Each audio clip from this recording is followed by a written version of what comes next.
بسم اللہ الرحمن الرحیم والصلاة والسلام علی رسولہ الکریم وعلی آلہ وصحبہ اجمعین اما بعد۔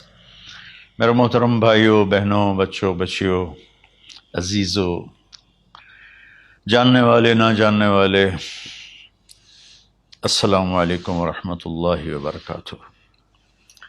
کچھ دنوں سے میں قرآن سے اللہ کی پسندیدہ ہستیاں کون ہیں، کہ اللہ کس کو پسند کرتا ہے، ولی دوست کو کہتے ہیں۔ تو اللہ کا دوست کون ہے؟ وہ یہ کوئی وراثتی چیز نہیں ہے کہ ایک بڑے اولیاء اللہ تھے تو اب ان کا بیٹا بھی انہی جیسا ہوگا۔ ہمارے یہاں وراثت چلتی ہے کہ بڑے بزرگ کا بیٹا بھی بزرگ بن جاتا ہے، چاہے وہ کلین شیو ہو، وہ لوگ اس کے پاؤں چوم رہے ہوتے ہیں، جہالت ہے۔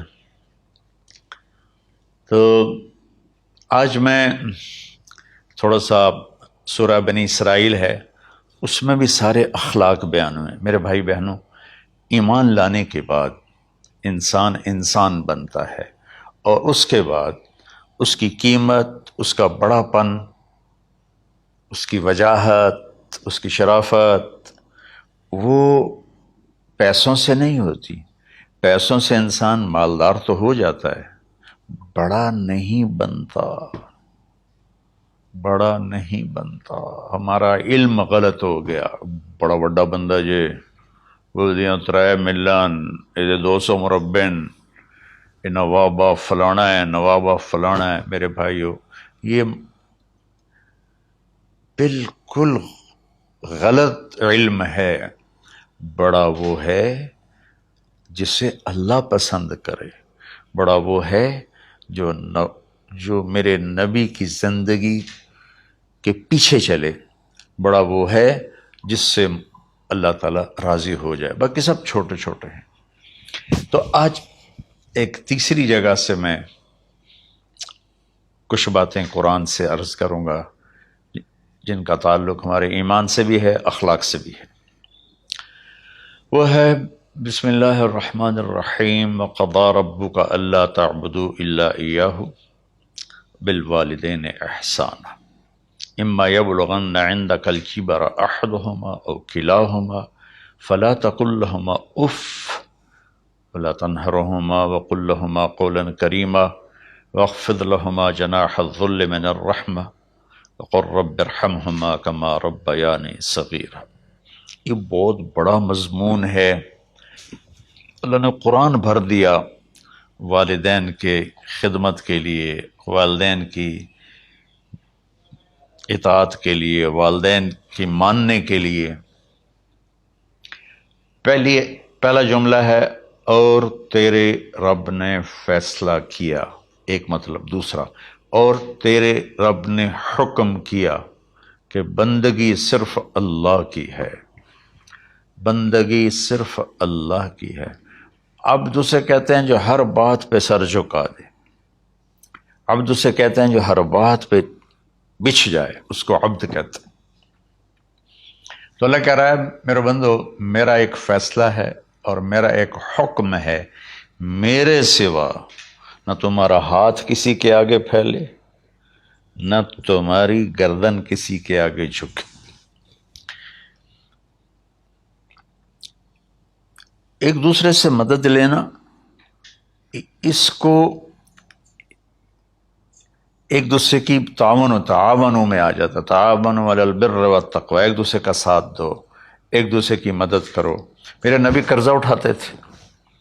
میرے نبی جب انتقال ہوا تو آپ کی زرہ 9 وسق پر، وسق 5 من کا ہوتا ہے، تو وہ جو کے بدلے آپ نے زرہ رکھوائی تھی کہ جب میں تمہیں ادا کروں گا زرہ لے لوں گا، اور آپ کا انتقال ہو گیا، آپ زرہ اپنی واپس نہیں لے سکے۔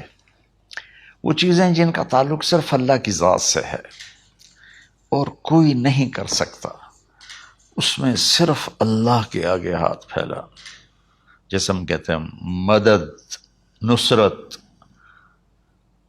اللہ کہتا میں ہوں، الا ان نصر اللہ قریب، سنو میری مدد تمہارے قریب ہے۔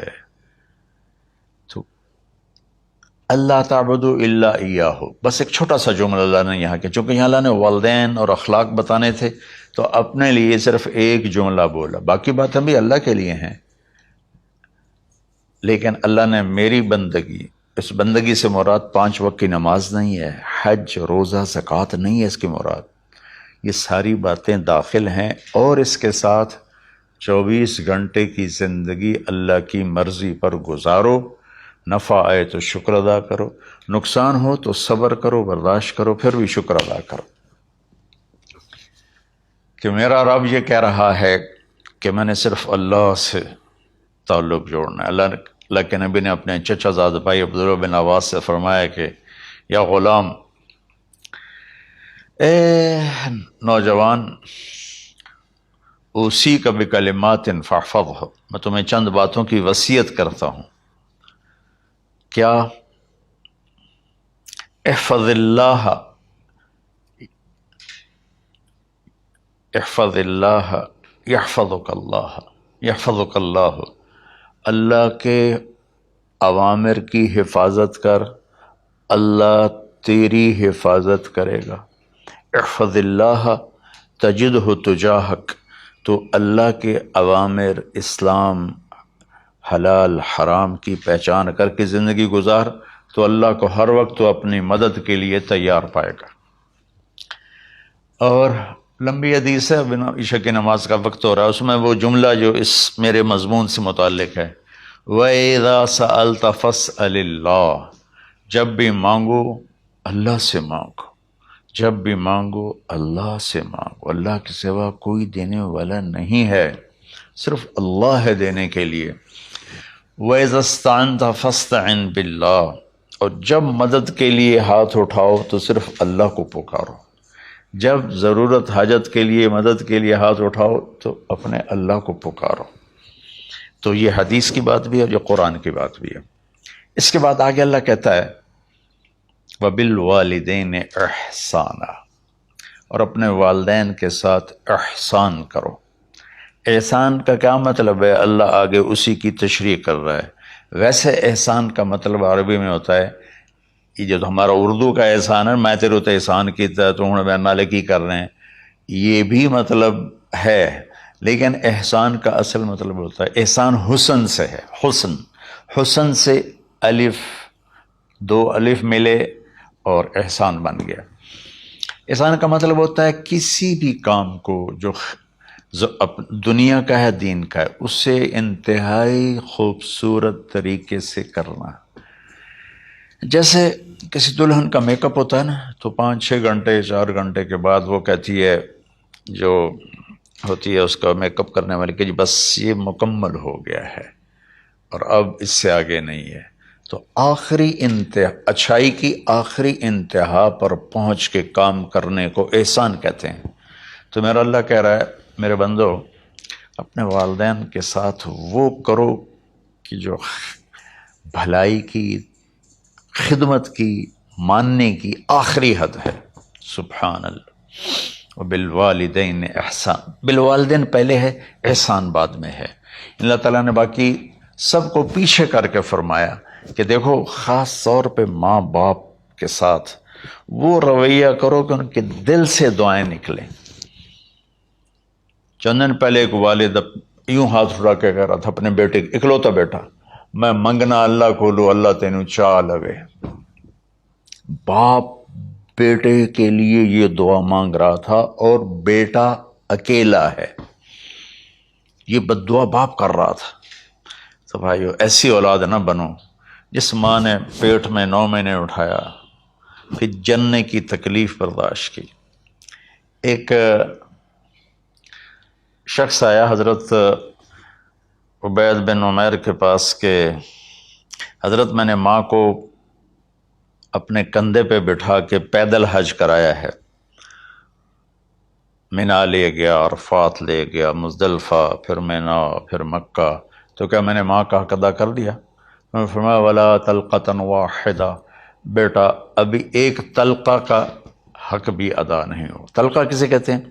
جب بچہ پیدا ہونے کا وقت آتا ہے تو ماں کو دردوں کی لہریں اٹھتی ہیں، وہ اتنی خوفناک ہوتی ہیں کہ ماں چیخ چیخ کے رہ جاتی ہے، اور بعض اوقات ڈلیوری لیٹ ہو جاتی ہے تو وہ تڑپتی ہے، روتی ہے۔ وہ جو لہریں ہیں نا پیٹ میں آتی ہیں جاتی ہیں، آتی ہیں جاتی ہیں، ایک لہر جو درد کی اٹھتی ہے اس کو کہتے ہیں طلقہ۔ میں قربان جاؤں، انہوں نے فرمایا بیٹا ابھی تیری ماں نے جو تجھے جنا تھا اس وقت جو تجھے درد، تیری ماں نے درد کی لہریں برداشت کی تھی، اس میں سے ایک لہر کا بھی حق ادا نہیں ہوا، یعنی کہ حق ادا ہو ہی نہیں سکتا۔ یہ مطلب کہ حق ادا ہو ہی نہیں سکتا کہ بیٹا ابھی ایک کا بھی نہیں۔ پھر حضرت عبداللہ بن عمر سے ایک شخص نے پوچھا کہ اچھا یہ جو آدمی تھا یہ خراسان، یہ ایران میں ہے اور افغانستان میں، یہاں سے ماں کو پیدل کندھے پہ بٹھا کے مکے پہنچا تھا، اندازہ لگا اس نے کتنی مشقت اٹھائی۔ اور عبید اللہ بن عمیر کہتے ہیں بیٹا ابھی ایک لہر کا حق ادا نہیں ہوا۔ یہی سوال حضرت عبداللہ بن عمر سے کیا ایک شخص نے کہ حضرت میں نے اپنی ماں کو حج کرایا ہے، سارا میں نے پیدل کرایا ہے اور کندھے پہ اٹھا کے کرایا ہے، تو کیا میں نے ماں کا حق ادا کر دیا؟ وَلَا زَفْرَةً وَاحِدَةً وَلَا زَفْرَةً وَاحِدَةً۔ ہائے ہائے، کہ بیٹا تیری ماں نے تجھے پالتے ہوئے جو تھک تھک کے لمبے لمبے سانس لیے، ہوکے بھرے، ابھی ایک ہوکے کا حق بھی ادا نہیں ہوا، یعنی حق ادا ہو ہی نہیں سکتا۔ تو احسان کے آگے تشریح آ رہی ہے۔ تو آج میں صرف اتنی بات کروں گا کہ میرے بھائیوں، میری بہنوں، میرے بچوں، میری بچیوں، اللہ کے واسطے ماں باپ کو دکھ نہ دینا ورنہ اللہ بھی ناراض ہو جائے گا۔ چند دن پہلے ایک بچہ بچی میرے پاس آئے، دونوں میڈیکل اسٹوڈنٹ تھے، کہیں گے ہم شادی کرنا چاہتے ہیں۔ تو بچی نے کہا جی میرے والدین ناراض ہیں، وہ نہیں، اس رشتے پر راضی نہیں ہیں۔ تو میرے باپ کہتے ہیں اگر تو نے یہاں رشتہ کیا تو تیری میری ایک درمیان ایک خط آئے، کھچ جائے گا، خلیج، ہم اس پار نہیں آئیں گے تو اس پار نہیں آئے گی۔ میں نے کہا بیٹی جس ماں نے تجھے 9 مہینے پیٹ میں پالا، 2 سال تجھے دودھ پلایا، تیری پوٹیاں پیشاب صاف کیا، تجھے پیمپر باندھے، تجھے اٹھ اٹھ کے راتوں کو اپنی چھاتی سے دودھ پلایا، کیا اب اس کا اتنا بھی حق نہیں کہ تم اس کی رائے کا احترام کرو؟ اتنا بھی حق نہیں ہے؟ تو میں نے کہا بیٹا میری کوئی رائے نہیں ہے، تو اگر تیرے ماں باپ راضی ہیں تو بسم اللہ ضرور کر، اگر راضی نہیں ہیں تو دیکھو موت تک تجھے ماں باپ کی دعا نہیں ملے گی، اور ماں باپ کی دعا نہ ملی تو کچھ بھی نہیں ملے گا۔ تو بھائیو دوستو، خاص طور پر آج کے کالج کے نوجوان بچے بچیاں یہ ماں باپ کے ساتھ بہت بدتمیزی کرتے ہیں، چونکہ اس میں والدین کا پہلا قصور ہے کہ انہوں نے ان کو دین نہیں سکھایا۔ بچپن میں انگلش میڈیم سکول، پھر او لیول، پھر اے لیول، تو انہیں کیا پتہ ماں کون ہے باپ کون ہے۔ ایک پرانی بات ہے، ایک شخص اپنے بیٹے کو لے کر آیا کہ یہ میرا بچہ ہے اور یہ فلاں جگہ شادی کرنا چاہتا ہے اور ہم میں سے کسی کی رائے نہیں ہے اور یہ مانتا نہیں ہے، اور اس کے ساتھ اس نے نا دھاڑے مار کے رونا شروع کیا۔ تو میں نے بچے کو دیکھا تو یوں کر کے بیٹھا تھا، اس کا باپ رو رہا ہے، ہچ کیوں تو ایسے بیٹھا ہو۔ تو مجھے اچانک خیال آیا، میں نے کہا شیخ صاحب اس کو کہاں پڑھایا تھا؟ کہا جی امریکن اسکول۔ اس کے بعد آسٹریلیا بھیجا تھا مزید تعلیم کے لیے۔ ان کے شیخ صاحب اس بچے کا کوئی قصور نہیں، آپ کا قصور ہے، اس کو تو پتہ ہی نہیں میری ماں کیا ہے میرا باپ کیا ہے۔ ایک ہماری تہذیب تھی وہ ختم ہو گئی ہے، اس میں علم نہیں بھی تھا تو ماں باپ کا۔ میں نے اپنی آنکھوں سے دیکھا، میں نے اپنے دادا کو دیکھا لیکن میں یاد نہیں، لیکن جو میرے دادا کے چھوٹے بھائی تھے ان کو میں سنبھلتا ہوں، ان کو میں نے دیکھا ہے، 3ری 4تھی جماعت تک میں تھا۔ 61 میں ان کا انتقال ہوا، میری 9 سال عمر تھی، تو 8 سال۔ ان کے بیٹے جوان تھے، اور ڈیرے میں جب وہ بیٹھتے تھے تو ان کے بچے ان کے سامنے نہیں بیٹھتے تھے، ان کی پیٹھ کے پیچھے بیٹھتے تھے. اتنا ادب تھا، حالانکہ چاروں کے چاروں دین نہیں جانتے تھے، تہذیب تھی، ثقافت تھی، جو آج کی تہذیب نے ہم سے سب کچھ چھین لیا. اب بھی آپ جاؤ بیٹا تھر پارکر میں گیا ہوں 2-3 دفعہ، اور وہاں مسلمان نہیں ہندو عورتیں جب گاڑی گزرتی ہے تو گھونگھٹ کو نیچے کر لیتی ہیں، اپنا چہرے کو فوراً چھپا لیتی ہیں. تو خیر بہرحال میں نے کہا شیخ صاحب اس بچے کا قصور نہیں، آپ کا قصور ہے. تو میرے بچوں، اپنے ماں باپ کو خوش کرو، راضی کرو. ان کا راضی ہونا اللہ کی رضا ہے. میں اس کی تفصیل انشاءاللہ آگے بتاؤں گا. آج میں صرف اتنا ہی میں نے تمہید باندھی ہے کہ ماں باپ کا کیا مقام ہے، ان کی کیا عزت ہے. ایک شخص آیا، یا رسول اللہ میرا باپ میرے پوچھے بغیر میرا مال خرچ کر لیتا ہے. آپ نے کہا بلاؤ. چونکہ بچے کا ذاتی مال اگر ہو تو شرع کے لحاظ سے باپ پوچھ کے استعمال کرے، بغیر پوچھے استعمال نہ کرے. جب اسے پتہ چلا کہ میرے بیٹے نے شکایت کی ہے تو عرب کی شاعری تو مشہور تھی، انہیں دل دل میں کچھ اشعار پڑھے. جو آیا تو جبریل پہلے آ گئے، یا رسول اللہ اللہ تعالیٰ کہہ رہے ہیں آپ اس سے پوچھیں وہ شعر بتاؤ جو تیرے کانوں نے تو نہیں سنے، تیرے دل میں آئے تھے اور اللہ نے سن لیے. تو اللہ کے نبی نے فرمایا بھائی تیرا انشاءاللہ کیس سنتے ہیں، لیکن پہلے وہ شعر سناؤ جو تم نے تو نہیں کہے زبان سے پر اللہ نے سن لیے ہیں. تو پھر اس نے وہ اشعار پڑھے، اور اس کے آگے کیا ہوا یہ میں انشاءاللہ اگلے کلپ میں بتاؤں گا کہ باپ کا کیا مقام ہے، ماں کا کیا مقام ہے. السلام علیکم ورحمۃ اللہ.